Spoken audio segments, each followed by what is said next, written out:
Moons ডায়েরিতে সকলকে স্বাগত। আশা করি আপনারা সকলে খুব ভালো আছেন, আমিও ভীষণ ভালো আছি। আজকে না চৈত্র মাসের শেষের দিন, আর চৈত্র মাসের শেষের দিন মানেই হচ্ছে পাচন পাচন আর পাচন। আজকে সকালবেলা উঠে স্নান ধান করে ঠাকুর পুজো দিয়ে আমি বাপের বাড়ি চলে গেছি। ওই যে যিনি দেখছেন ওটা আমার বড় জেঠি। আমাদের বাড়িটা প্রচুর গাছগাছড়া দিয়ে গাছগাছড়ার শখ আর কি আমার মা ভাই বাবারও আছে। দেখুন কত সুন্দর গাছে এঁচড় হয়েছে। তো আজকে পাচন, আজকে আমরা সব বোনেরা মানে জ্যাঠতো খুঁড়তো সব বোনেরা বাপের বাড়িতে এসে উপস্থিত হই। সবার ঘরে পাচন রান্না হয়, যেটি কাঠের উনুনে পাচন রান্না করছে। তো সকালবেলার যে ব্রেকফাস্ট সেটা খেতে হয় চিড়ে দই আর পাটালি, এটাই আমাদের নিয়ম। তো সেটা আসার সাথে সাথেই মা হাতে ধরিয়ে দিয়েছে।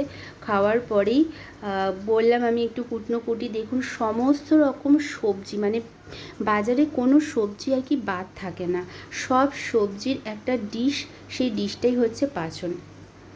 আমার জেঠির গাছে এত সুন্দর এঁচড় হয়েছে না, মাঝে মাঝেই এসে আমি ভিডিও করছি। সমস্ত রকম মোটামুটি গাছ আমাদের বাড়িতে আছে। ওই দিকটা যেটা আছে কারি পাতা, আর কী সুন্দর ফুল হয়েছে দেখুন।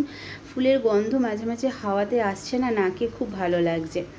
তো আজকের পাচনটা ভাই রান্না করবে, ম্যাক্সিমাম ভাই রান্না করে। যবে থেকে ভাই একটু বড় হয়েছে তখন আর মাকে রান্না করতে দেয় না এই প্রচণ্ড গরমে। তো ও বলছে তুমি সরো মা, আমিই করছি। তো আমাদের এখন তো তা অনেক কমে গেছে, আগে প্রচুর পাচন হতো, অনেক লোক নিমন্ত্রিত থাকতো, প্রচুর বন্ধু বান্ধবরা আমাদের বাড়িতে আসতো এই দিনকা। তো এই দিন বিশেষ কিছু রান্না আমাদের হয়, শুধু পাচনই হয় না, তার সাথে টকের ডাল হয়, ভাজা হয়, আরেকটা হচ্ছে গিমা বেগুন, এটা মাস্ট, মানে এটা হবেই হবে। তো ভাই খুব সুন্দর করে কড়াইতে মানে উঠোনে নিয়ে এসছে গ্যাসটাকে, ওখানেই রান্না করছে। মাঝে মাঝে গিয়ে আমি একটু হাওয়া করে আসছি ওকে। তো সেভাবেই পাচন রান্না আর কি হচ্ছে।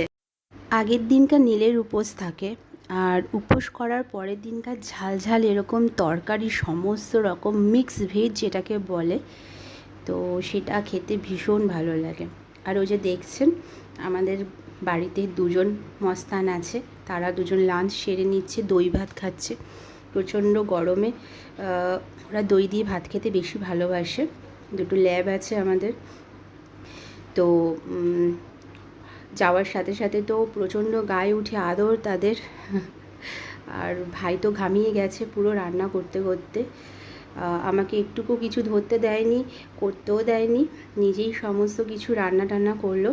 আর ডাল ভাজা চাটনি আর কিমা বেগুন সেগুলো সব মা রান্না করলো, আর ভাই পাচনটা রান্না করেছে।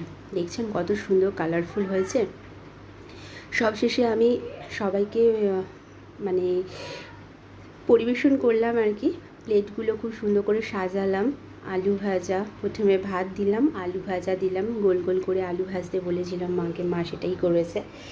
তারপরে কুমড়ো ভাজা, 2 পিস করে কুমড়ো ভাজা, তারপরে পটল ভাজা দিয়ে আমরা সকলে মিলে, ভাই, আমার হাজবেন্ড, আমার মেয়ে, আমার মা, বাবাকে না একটু আগেই খাইয়ে দিয়েছি, বাবা আবার বেরিয়ে যাবে, তো সেই কারণে বাবা আগে খেয়ে নিয়েছে। তো প্রথমে গিমা বেগুন দিয়ে তেঁতু দিয়ে ফার্স্টে খেয়ে, তারপরে টকের ডাল দিয়ে, আম ডাল আর কি, টকের ডাল দিয়ে পাচন মুখে দিয়ে খেতে উফ অসাধারণ লাগে।